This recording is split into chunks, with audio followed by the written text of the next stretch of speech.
Number 8 on my list of favorite Final Fantasy games of all time is Final Fantasy IV.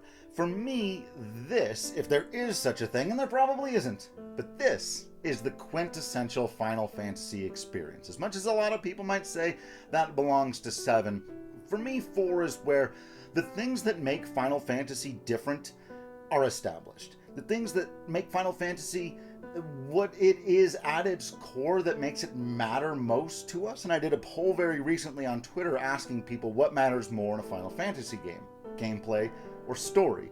And like 87% of you said story. And of course, the makers of Final Fantasy have often said as much. But this is where that really did take center stage. The tale of Cecil and Rosa and Kain and Rydia and the rest of the gang is remarkable. To this day, it is powerful and moving.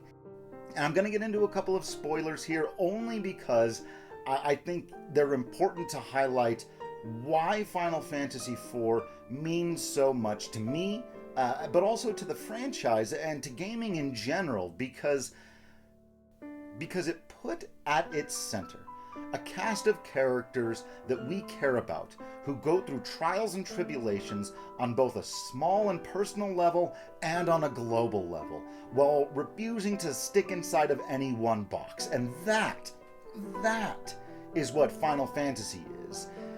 Whether we're talking about the personal of Cecil becoming a paladin, dealing with his inner darkness, trying to find a way to experience love while having lived a life as a dark knight, or Kain having to deal with the trauma of his abuse, or Rydia having to deal with the loss of her entire people, a genocide, and being a survivor. These are big, difficult, important, convoluted questions for a Super Nintendo game, or for any game, or for any story.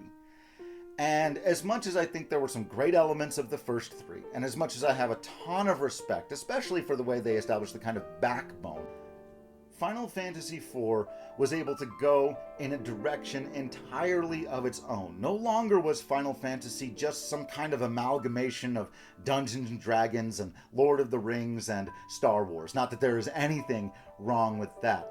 But in the 4th game, Final Fantasy really starts to become Final Fantasy, just itself.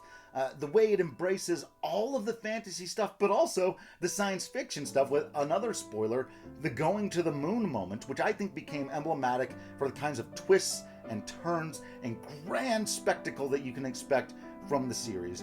But really, at its core, as much as, the ATB system was revolutionary for its time, and I do think if you like old school JRPGs, its gameplay is still a lot of fun, for me, that isn't the draw of Final Fantasy IV.